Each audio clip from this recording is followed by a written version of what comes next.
All right, it's been 6 months since my last video. I went through some serious burnout, but hopefully I'm back to create content on a consistent basis again.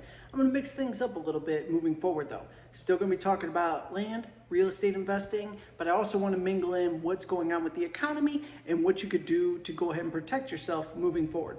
So a couple things I wanted to talk about. First off, you already know, don't focus on the doom and gloom headlines because they're just there to scare you and keep you distracted from whatever the main thing is.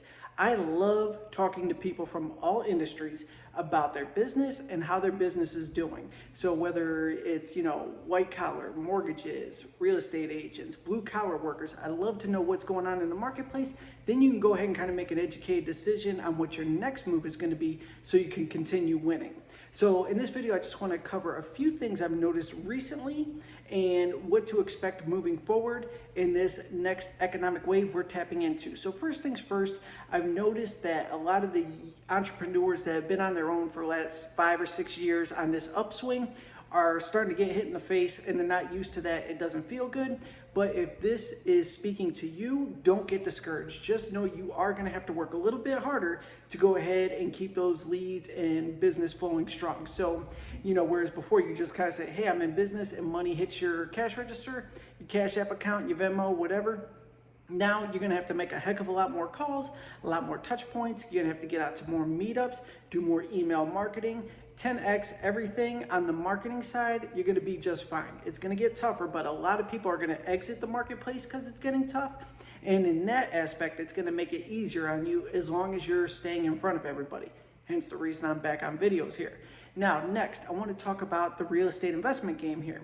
Now, land investing, what I've noticed without going too deep into it, for every default I'm getting on a seller finance note, there's another buyer stepping into the game to take on a new property. So there's still just as many buyers, but people are starting to feel the pinch and they are starting to walk away from their seller finance notes. So keep that in mind if you're getting into the business. There's still plenty of buyers out there, but default rates are starting to go up. So if you're cycling properties through at, let's say you have an 80 or 90% performance rate, that's probably going to drop down to a 60, maybe even a 50% performance rate, meaning half of your buyers are going to fall off and you're going to continue reselling the property.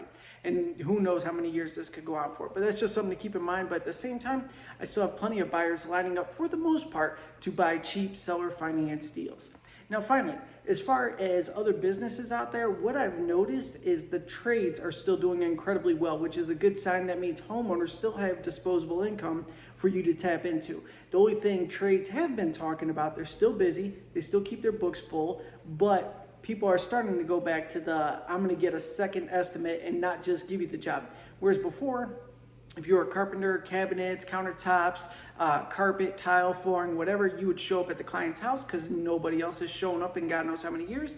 You hit them with a number, and with that number, they said, you got the job. It didn't matter what the number was, they hit you with the money and were begging for you to do it as fast as possible.